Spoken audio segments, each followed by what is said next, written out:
안녕하세요 여러분, 반갑습니다. 네, 오늘도 시간교리문답으로 함께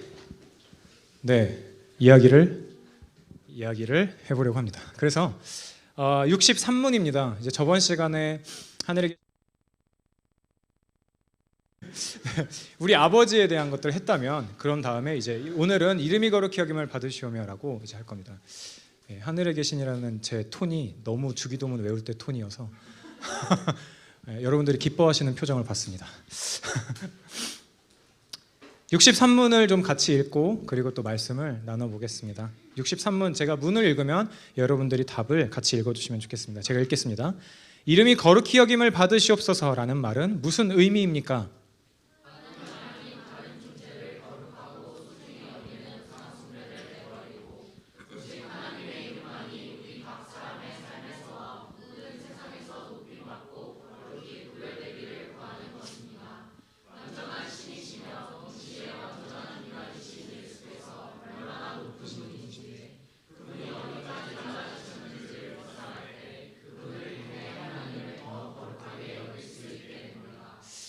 네, 그렇습니다. 여러분들에게 질문을 하나 던지면서 시작해보고 싶습니다. 솔직히 내 인터넷이나 유튜브에 내 이름 검색해봤다. 이렇게 이상하게 본다고요? 있군요. 고마워. 나만 이상한 사람 될 뻔했어. 같이 이상한 사람이 됐어요. 아무튼 저도 그 심심할 때마다 나이스. 심심할 때마다는 아니고요. 심심할 때 아주 가끔 어쩌다가 한번 정말 1년에 한두 번 정도 제 이름을 그 검색창에 한번 넣어볼 때가 있습니다. 한번 해보세요 여러분, 재밌어요. 별의별 사람이 다 등장하거든요. 막 이름 똑같은 이름이지만 전혀 내가 있을 것 같지 않은 분야에서 일하고 계시는 분도 계실 거고 막 그럴 거란 말이에요. 그래서 저는 그런 게 좀 재밌더라고요. 그래서 그 유튜브에 제 이름을 검색해 봤습니다. 과연 유튜브 상에서의 내 이름은 얼마나 영향력을 가지고 있는가 라는 생각을 하면서 해봤죠. 그런데 놀랍게도 저랑 똑같은 이름을 본 적이 별로 없는데, 오강일이라는 이름을 똑같이 가지시면서도 저랑 동종 업계에 계신 분이 있더라고요. 심지어 우리나라는 또 아니야, 프랑크푸르트에. 근데 저를 약간 기분 나쁘게 했던 건 그분은 목사님이더라고요. 제가 오르지 못한 그것을 먼저 올라서 이제 열심히 사역을 하고 계시더라고요. 그래서 설교를 준비하면서 어제도 검색을 해봤는데 여전히 이제 그 프랑크푸르트 교회에서 열심히 복음을 전하면서 사역을 하고 계시더라고요. 그 정말 이제 기분이 좀 이상하기도 하고, 그래도 같은 업종에서 뭔가 같은 목적을 두고 좀 복음을 전한다라는 게 그냥 괜히 기쁘기도 하고, 그런 이제 NF 감성이 터지는 어제 저녁이었고요. 그렇게 좀 검색을 해봤습니다. 저와 여러분들이 살고 있는 이 시대는요, 그 어느 때보다도 이름이라고 하는 것을 많이 인식하고 있는 그런 시대입니다.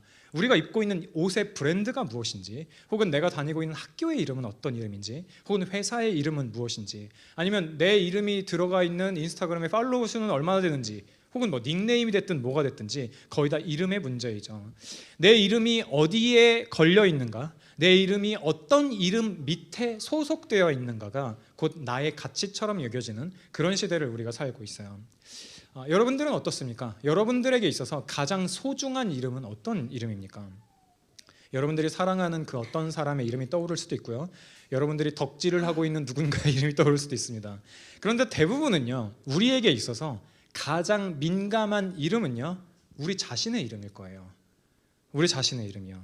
사람들이 나를 어떻게 생각하는지, 사람들이 나를 어떻게 평가하고 있는지, 내 이름이 어떤 이미지와 즉각적으로 연결되는지에 우리는 많이 생각을 하고 있죠. 지난주에 우리는요, 주기도문의 첫 문장에 대해서 좀 배웠습니다. 하늘에 계신 우리 아버지여를 생각하면서 우리가 기도할 때에 의지할 수 있는 분, 우리가 기도할 때 가장 처음 부르는 분이 우주의 창조주이시면서도 우리를 자녀 삼으신 가장 친밀하신 하나님 아버지시다라고 배웠어요. 초월적인 분이시면서도 동시에 가장 가까이에 계시는 분이 우리가 믿는, 우리가 기도할 때 의지할 수 있는 하나님이다라는 것들을 좀 배웠습니다. 그리고 예수님은요, 그 다음 문장으로 우리들에게 이렇게 기도하라고 가르치시죠. 이름이 거룩히 여김을 받으시옵소서라고요. 제자들이 예수님을 찾아와서 예수님께 간구했습니다. 예수님, 기도를 좀 알려주세요 라고 말을 했어요. 그리고 그 장면을 한번 상상해 보자고요. 예수님은 기도를 많이 하셨습니다. 성경 곳곳에 보면 예수님은 틈이 날 때마다 또 기도를 하셨고, 기도를 할 때 그냥 설렁설렁 하시지도 않았던 것 같아요. 땀방울이 핏방울이 되도록 하셨고, 울부짖으면서 기도하셨고, 하나님 왜 나 버리십니까? 하나님 이 잔을 제발 제게서 떠나게 해주세요 라고 감정을 드러내면서 열심히 열렬히 기도를 하셨어요. 때로는 사람들이 주변에 좀 없게 스스로 고독한 곳으로 가셔서 기도를 하기도 하셨어요. 아마 제자들은요, 그 모습들을 자주 볼 수 있었을 겁니다. 예수님이 기도하러 가시는 장면, 광경, 그리고 기도하고 나서 다시 제자들의 무리 가운데로 돌아오는 그 광경들을 많이 봤을 거예요. 예수님의 사역은 꽤나 빡셌던 것 같습니다. 예수님은 열심히 하나님의 말씀을 전하러 다니셨고요, 기적을 행하셨고요, 여러모로 지치기도 하셨어요. 성경 곳곳을 보면 예수님이 지쳐서 털썩 주저앉았던 장면들, 물을 달라고 하시는 장면들, 그런 장면들을 좀 볼 수 있죠. 그리고 제자들은 그것들을 다 지켜봤을 겁니다. 그런데 뭔가 좀 이상했을 거예요. 뭐가 이상하냐면 예수님이 기도하러, 나 기도하고 올게, 오지마 나한테 오지마, 나 기도 좀 하고 올게 하고 다녀오시면 예수님이 뭔가 활력 있어 보이는 모습들이 보였던 거죠. 뭔가 성부 하나님과 깊이 교제하고 나서의 그 모습들이 제자들은 계속 봤을 거다라는 거예요. 뭔가 더 나은 모습들, 하나님을 만나고 나서 하나님과 교제를 깊이 하고 나서 뭔가 후련해 보이는 얼굴 표정들, 평안해 보이는 그런 모습들, 사람들에게 둘러싸여서 지쳐 있었으면서도 기도 후에 돌아오시면 어딘가 다른 힘이 있는 표정들을 계속해서 목격했을 거예요. 그래서 제자들이 예수님께도 물어보는 거죠. 예수님, 기도는 어떻게 해야 되는 겁니까? 기도가 도대체 뭡니까? 무엇이기에 예수님께서는 이렇게 하실 수가 있는 거죠? 저희들에게도 가르쳐 주세요라고 그렇게 간구하는 거예요. 그때 예수님께서는요, 아주 짧지만 상당히 밀도 있는 기도를 우리들에게 가르쳐 주신 거예요. 그리고 그게 지금 저와 여러분들에게 나누려고 하는, 제가 여러분들에게 나누려고 하는 이 주기도문이다라는 거죠. 그러므로 너희는 이렇게 기도해 라고 하면서 우리가 배웠던 하늘에 계신 우리 아버지요, 이름이 거룩히 여김을 받으시고 나라가 임하시오며 뜻이 하늘에서 이루어진 것 같이 땅에서도 이루어지다라고 얘기를 하고 있는 거예요. 그리고 오늘은 그 이름이 거룩히 여김을 받으시옵소서라는 그 부분을 조금 살펴보려고 합니다. 우리는 이 한국어 번역이 너무 익숙해서 그냥 흘려듣기 바쁘지만요, 조금 더 원문에 가까운 해석을 하자면 아주 강한 동사로 이루어져 있어요. 좀 이제 직역해서 얘기를 하자면 당신의 이름이 거룩하게 여김을 받아주세요, 받게 해주세요라는 거예요. 여기서 말하는 동사는 수동태예요. 당신의 이름이 거룩히 여김을 받게 해주세요라고 그렇게 간구하는 거예요. 누군가에게 어떤 행동을 하게 해주세요가 아니라 당신의 이름이 거룩하게 여김을 받는 그 상태가 이 땅 가운데 일어나게 해주세요. 그 상태가 우리 가운데 일어나게 해주세요라는 그런 간구다라는 겁니다.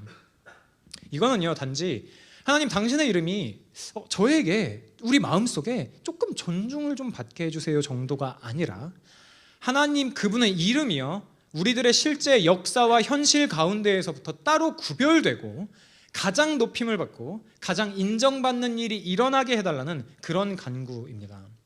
그리고 우리가 이 당신의 이름이 거룩히 여김을 받으시오며 라는 기도를 하면서 배우면서 또 생각해 봐야 될 점은요, 이 기도의 순서예요. 여러분들은 기도할 때 무엇을 가장 먼저 하십니까? 당장 제가 여러분들에게 여러분 우리 같이 기도합시다 라고 하면 여러분들은 어떤 것을 먼저 떠올리면서 어떤 것들을 먼저 기도하겠어요? 아마도 우리는요, 가장 먼저 내 필요, 내 문제, 내 걱정거리를 쏟아내기 바쁠 겁니다. 그런데 예수님께서는요, 너희들은 이렇게 기도해 라고 하시면서 먼저 내 필요나 문제나 걱정으로부터 시작하시는 것이 아니라 먼저 하나님 자신을 향해 기도의 방향을 돌리게 만드셨어요. 아버지, 당신의 이름이, 그리고 다음에 배울 당신의 나라가, 그리고 그 다음에 배울 당신의 뜻이 그 뜻대로 이루어지게 해주세요 라고 그렇게 기도를 가르쳐 주신다라는 거죠. 우리들의 기도는요, 늘 너무나도 빨리 일용할 양식으로 달려갑니다. 우리가 처해 있는 시험으로 달려가고 우리가 처해 있는 악이라고 하는 상황 가운데로 달려가기도 하죠. 근데 예수님께서는요, 잠깐 멈추게 하시는 거예요.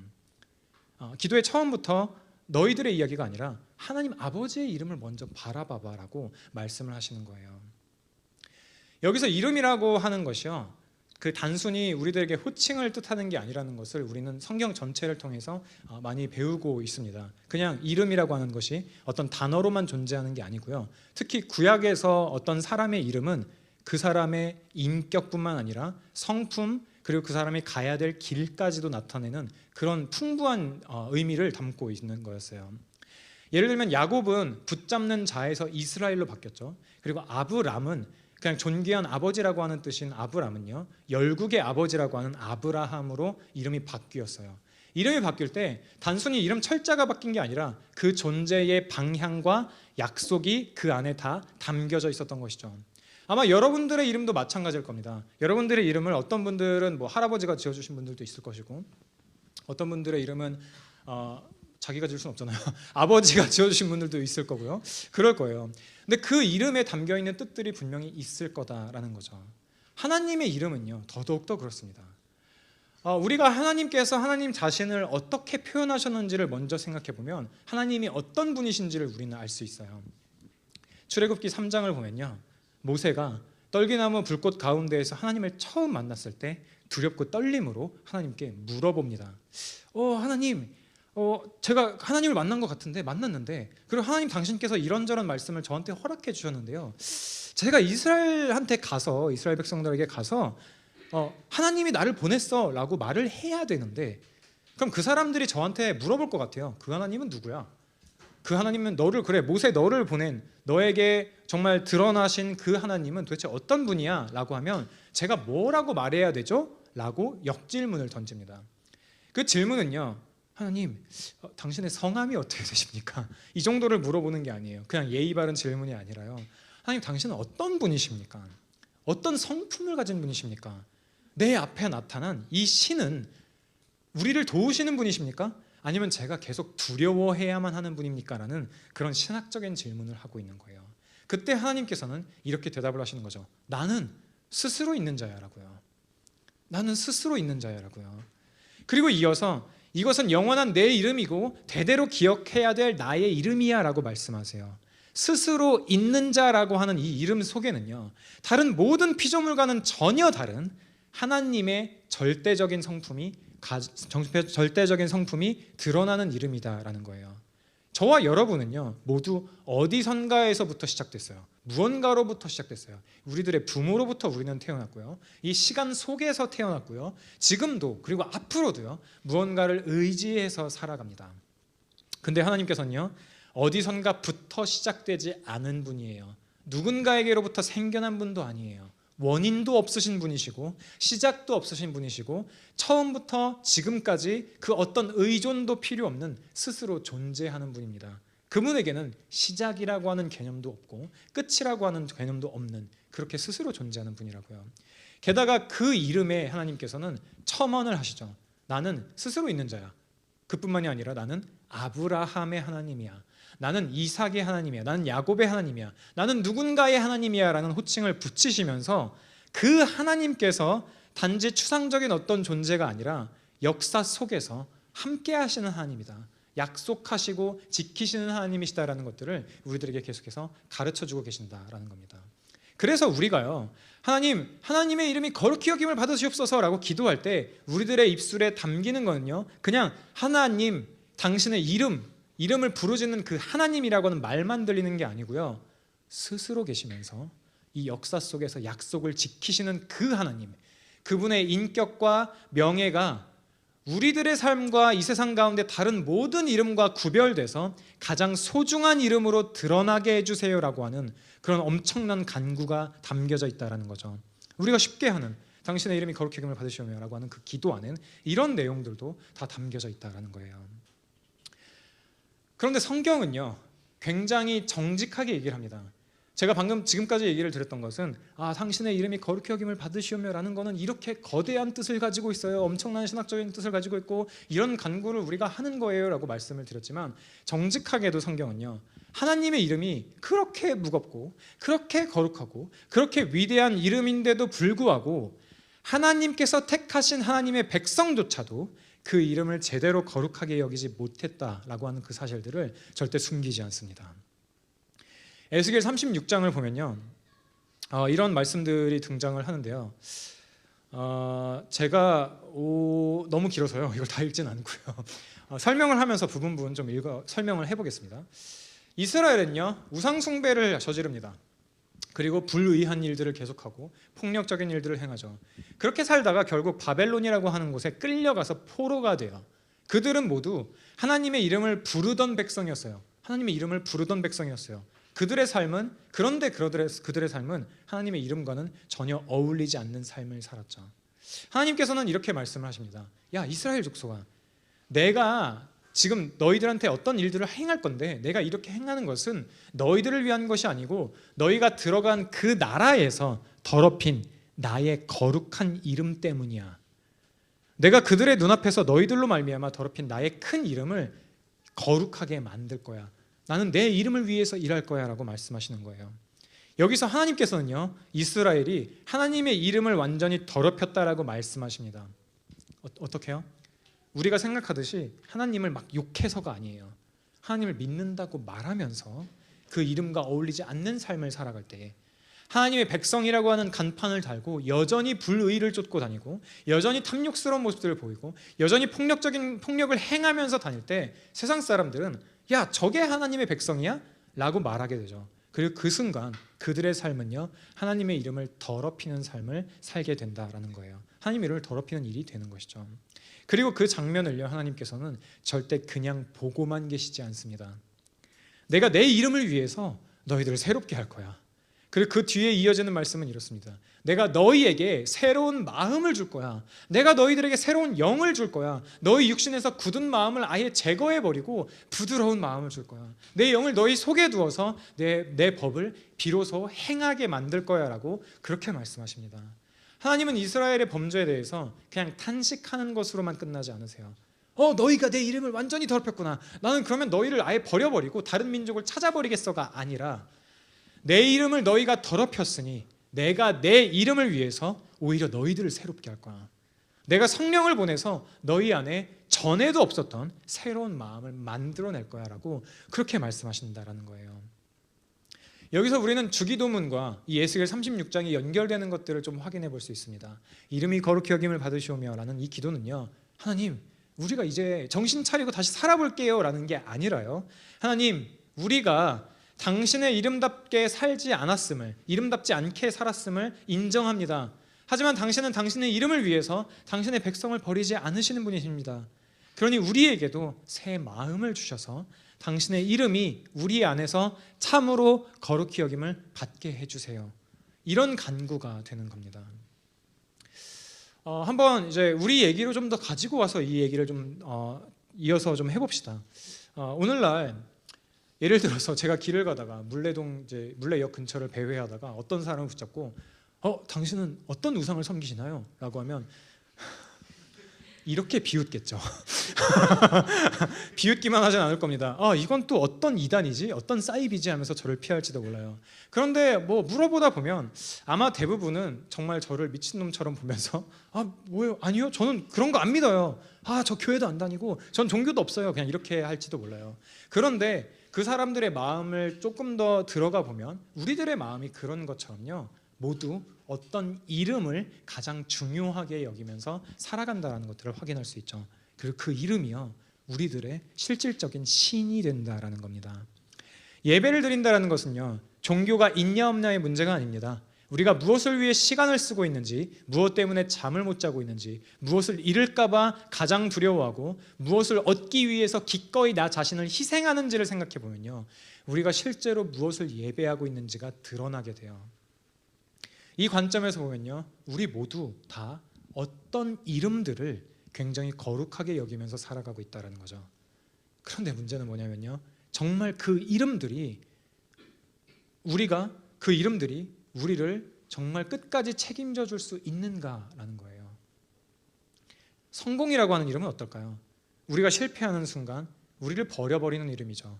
사랑이라고 하는 이름은 어떻습니까? 상대방이 변한다면, 나는 변하지 않더라도 상대방이 변해버리면요, 우리 가슴에 그냥 상처만 남겨버리는 거죠. 나를 숭배하는 자아 숭배라고 하는 이름은 어떨까요? 내가 나 자신에게조차도 실망하게 될 때 나를 붙들어 줄 수 없는 이름입니다.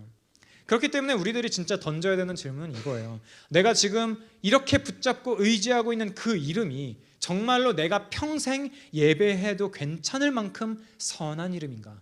정말 의로운 이름인가? 정말 신실한 이름인가? 정말 나를 사랑해주는 그 이름인가를 생각해 봐야 된다라는 겁니다. 이 부분에 있어서 성경은 굉장히 단호하게 얘기를 하죠.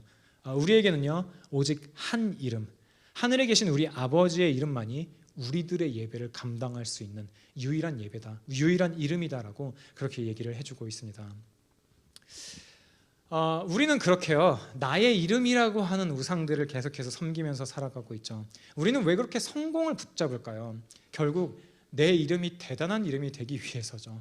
왜 좋은 회사를 다녀야만 할까요? 왜 그렇지 않으면 실패자가 된 것처럼 스스로 작게 여기고 초라하게 여길까요? 왜 좋은 학교를 가지 못하면 그럴까요? 이 모든 것들은 사실 우리들의 이름을 예배하는 데에 기여하고 있기 때문입니다. 사랑이나 관계도 역시 마찬가지죠. 왜 우리는 어떤 관계에 있어서는 집착할 정도로 매달리면서요 왜 어떤 관계에 있어서는 아무렇지도 않게 그냥 소비해버릴까요? 그 관계가 우리들에게 주는 위로와 안전도 있겠지만 사실 누군가가 나를 그렇게 사랑해준다라는 것은 내 이름이 괜찮은 것처럼 보이는 그런 효과를 또 주기 때문이죠. 우리 스스로를 숭배하는 마음도 역시 그렇습니다. 나는 완전히 자유로운 사람이에요 라고 하는 그 자유에 대한 집착 역시도 마찬가지죠. 나는 누구에게도 지배받지 않고 내 마음대로 살 거야, 내 삶의 주인은 나야, 이 말 깊은 곳에는요 나는 내 이름 말고는 어떤 이름에도 무릎 꿇지 않을 거야 라는 선언이 숨겨져 있다라는 거예요. 그러니까 우리가 섬기고 있는 여러 가지 것들 있죠. 성공이 됐든 관계가 됐든 사랑이 됐든 돈이 됐든 그 모든 것이요 각각 따로 떨어져 있는 것처럼 보이지만 사실 나라고 하는 내 이름이라고 하는 나 자신이라고 하는 것들을 중심으로 돌고 있는 위성과도 같다라는 거예요. 그 중심은 항상 내가 있죠. 모든 우상들은 결국 나의 이름을 떠받들어주는 그런 도구가 됩니다. 성공도 사랑도 인정도 결국에는 이렇게 외치는 거예요. 네 이름을 더 높여, 네 이름을 더 안전하게 만들어, 네 이름이 무너지지 않게, 네 이름이 사람들로 하여금 더더욱 칭송받게 만들어 라고 하는 대로 달려가게 만든다라는 거죠. 결국 우리가요 사실 이제 매일같이 드리고 있는 기도는 실제로 이런 기도를 입 밖으로 내뱉지 않겠지만 우리가 행동으로서 보이고 있는 어떤 기도는요 오히려 이런 기도에 가까운 거예요. 하늘에 계신 누군지는 잘 모르겠지만 나의 이름이 거룩히 여김을 받으시오고 나의 나라가 임하게 해주세요. 내 뜻이 하늘에서도 이루어지게 해주시고요 내 뜻이 땅에서도 이루어지게 해주세요라는 기도와 같다라는 거예요. 우리가 주기도문을 외우면서도요 실제로는 정반대의 기도를 생활 속에서 매일 드리고 있다라는 거예요. 그런데 여러분 이렇게 나라고 하는 우상을 섬기는 삶의 끝은 무엇이 있을까요? 그 끝엔 뭐가 기다리고 있을까요? 겉으로 봤을 때는 내가 내 삶의 주인이 되는 멋진 삶이 기다리고 있을 것처럼 보이지만요 조금만 지나고 나면요 나는요 점점 더 외롭고 불안한 아주 작은 신이 됩니다. 내가 기준이에요. 내가 내 삶의 기준이에요. 내가 법이에요. 내가 나를 지켜야만 해요. 실패한다면 스스로를 용서할 수 있는 어떤 장치도 없습니다. 언제나 나 자신이 나를 심판하는 재판관이 되어야 되고 동시에 나 자신을 변호하는 변호인이 되어야 돼요. 자기 이름을 신격화한 사람에게는요 쉬는 시간이라는 것은 존재할 수가 없습니다. 조금만 뒤쳐져도 나는 끝나버린 것 같거든요. 조금만 관계가 흔들려도 이제 나라는 사람은 가치가 없게 느껴지거든요. 그렇게 내 이름이라는 우상에게 내 모든 것들을 바치고 나면요 결국은 끝없이 증명해야 되는 작은 신, 언제나 모자르고 언제나 불안한 신으로서의 나 자신만 존재합니다. 나를 신으로 세우는 순간 가장 비참한 신이 돼버리는 거예요. 능력은 없어요. 근데 모든 책임은 져야 됩니다. 모든 것을 다 통제하려고 하는 욕심과 마음은 있는데요 아무것도 제대로 통제할 수 없는 신, 심지어 위로받고 싶은데요 스스로 위로할 말도 찾을 수 없는 그런 신이 됩니다. 이게요 나라고 하는 우상을 섬기는 삶의 결말이라고 볼 수 있죠. 그런 측면에서 볼 때 주께서 가르쳐 주신 이 기도는요 우리 가장 깊은 곳에 있는 뭔가 거꾸로 된 이 기도를 다시 바로잡는 기도입니다. 하나님, 내 이름이 아니라 당신의 이름이 거룩히 여김을 받으시옵소서. 이 기도는요 하나님, 나는 신이 아닙니다 라는 것을 인정하는 기도죠. 하나님, 내 이름은요 예배받기에는 너무 작고요 너무 불안하고요 너무 쉽게 무너지는 이름입니다. 그래서 저는 더 이상 저라고 하는 이름, 나의 이름을요 신처럼 떠받들며 살지 않을 겁니다. 오직 하나님 아버지의 이름만이 제가 무릎 꿇어 예배해도 되는 유일한 이름입니다 라고 고백하는 거예요. 그렇게 우리는 주기도문을 할 때 생각을 해볼 수 있다라는 거죠. 다시 좀 주기도문으로 돌아가 봅시다. 예수 그리스도께서 우리들에게 가르쳐 주던 기도는요, 되게 재미있는 구조를 가지고 있어요. 처음 세 구절은 전부 다 당신으로 시작하죠. 당신의 이름이 거룩히 여김을, 당신의 나라가, 당신의 뜻이라고 해요. 그리고 그 다음 세 구절은 우리의 양식, 우리의 죄, 우리의 시험에 대한 이야기들을 하고 있어요. 이것을 통해서 우리가 알 수 있는 것은요, 기도라고 하는 것이 우리들의 필요에서 출발하는 게 아니고 하나님의 이름에서 출발하게 된다라는 겁니다. 단순히 기도는요, 내 인생 잘 풀리게 해주세요라는 그런 어떤 그것에 기여할 수 있는 도구가 아니라, 그런 주문이 아니라 하나님의 이름으로 드러나는 삶으로 우리들을 끌고 가는 그 여정이다라고 볼 수 있는 거예요. 기도는 하나님의 이름이 드러나는 삶으로 우리를 끌고 가는 여정이다라고 볼 수 있다는 거죠. 그렇기 때문에 이름이 거룩히 여김을 받으시오며라는 기도 앞에 정직하게 선다면요, 우리는 이런 질문을 하게 돼요. 나는 어떤 이름을 가지고 살고 있지? 나는 어떤 이름을 위해서 살고 있지? 내가 진짜 지키고 싶은 이름은 뭐지? 내가 영원토록 누릴 수 있는 그 이름은 무엇일까를 생각하게 된다라는 거예요. 사람들이 칭송해주는 그것들, 그 이름들을 우리가 바라고 있는지, 아니면 저 사람의 삶 속에서는 정말 하나님이 어떤 분이신지, 하나님의 이름이 느껴지는 것 같아 라는 그런 삶, 이 두 가지의 삶들을 우리가 비교해 볼 수도 있죠. 그리고 솔직하게 이야기를 해보면 이 질문 앞에서 이름이 거룩히 여김을 받으시오며라는 이 기도 앞에서 저 역시도 완전히 자유로울 수는 없습니다.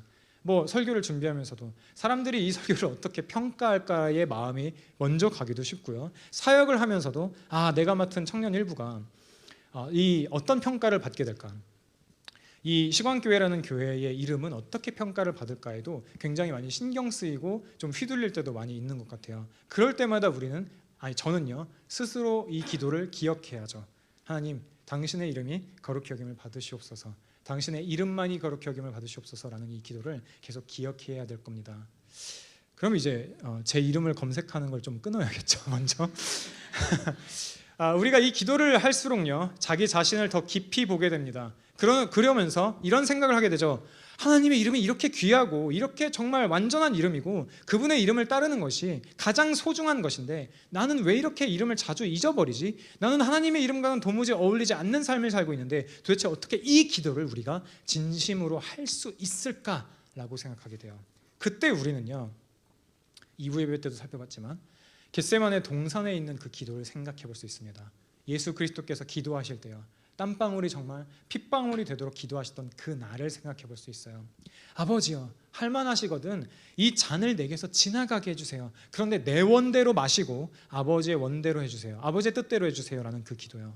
이 기도를 주기도문의 언어로 조금 바꾸자면요, 이렇게 바꿀 수 있어요. 하나님 아버지의 이름이 거룩히 여김을 받으시옵소서, 아버지의 뜻이 이루어지옵소서. 설령 그 길이, 아버지께서 내게 제시해 주시고 걸어가라고 하신 그 길이 내 생명과 내 영광이 깎이는 길이라고 할지라도 하나님 아버지의 이름이 거룩히 여김을 받고 하나님 아버지의 이름이 높임을 받는 그 길이라고 한다면 저는 그 길을 따르겠습니다 라고 그리스도께서는 그렇게 말씀하시는 거예요.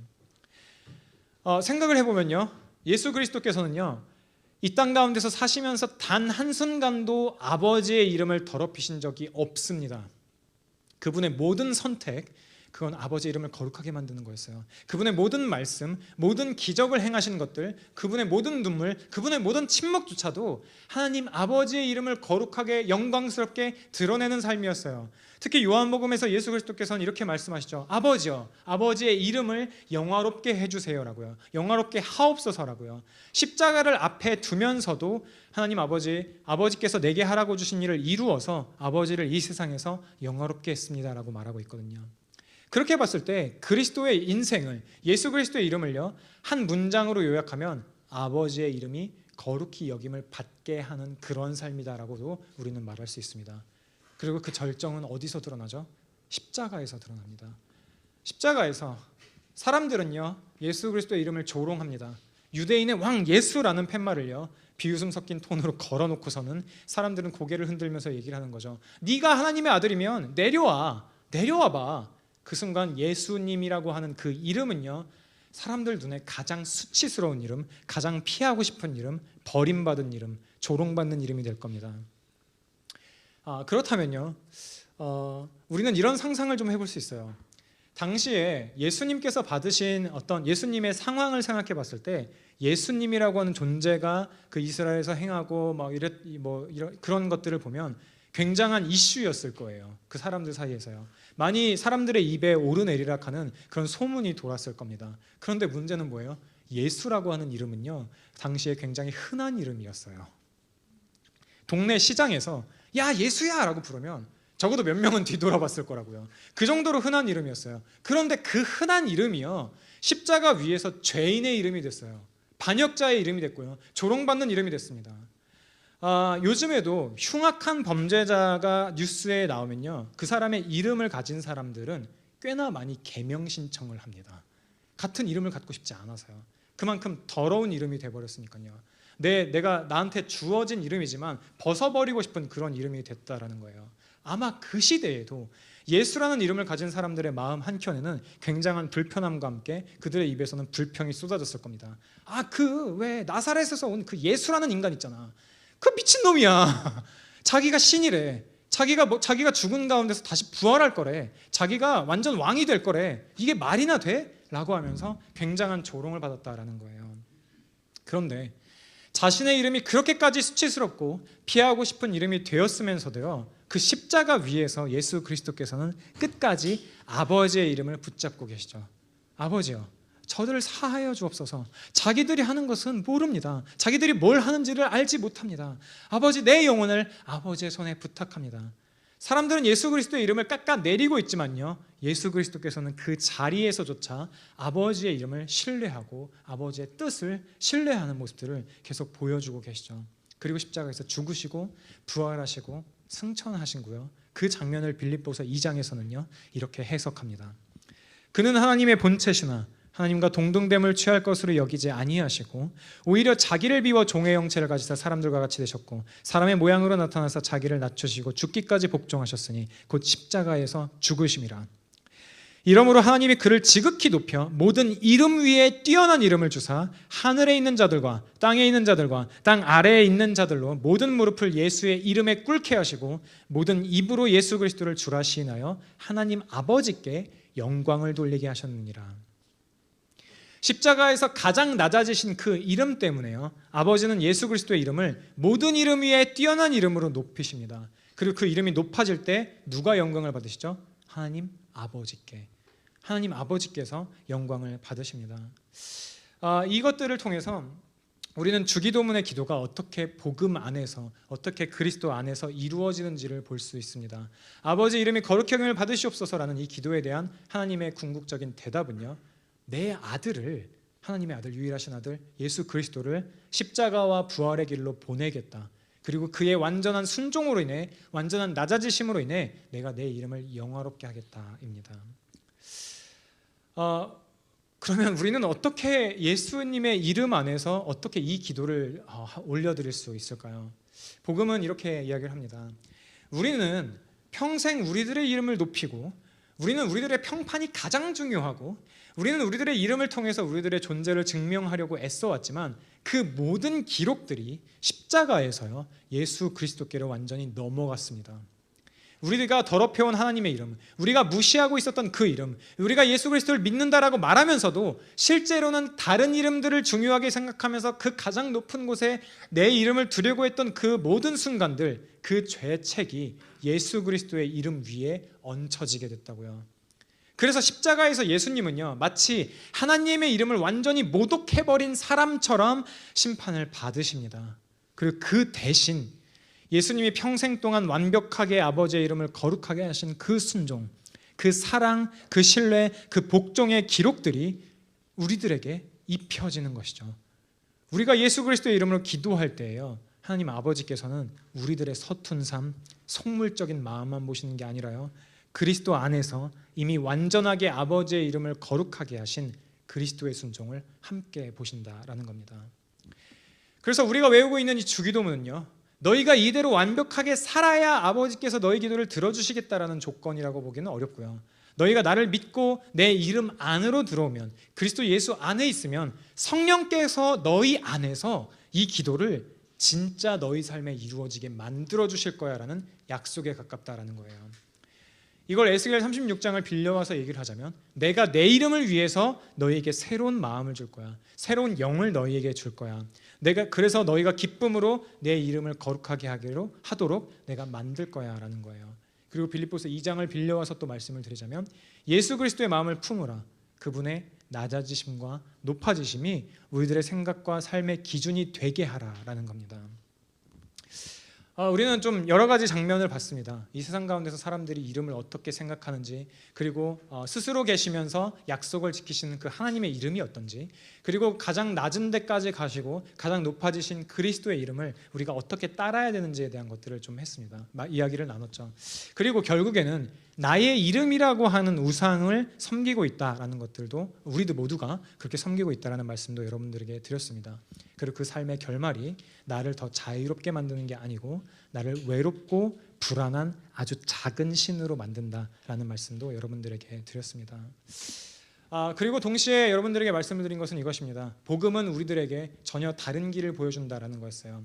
그리스도께서는 평생 아버지의 이름을 위해서 사셨고 십자가에서 가장 수치스러운 이름이 되셨다가 부활하심으로써 가장 영광스러운 이름이 되셨습니다.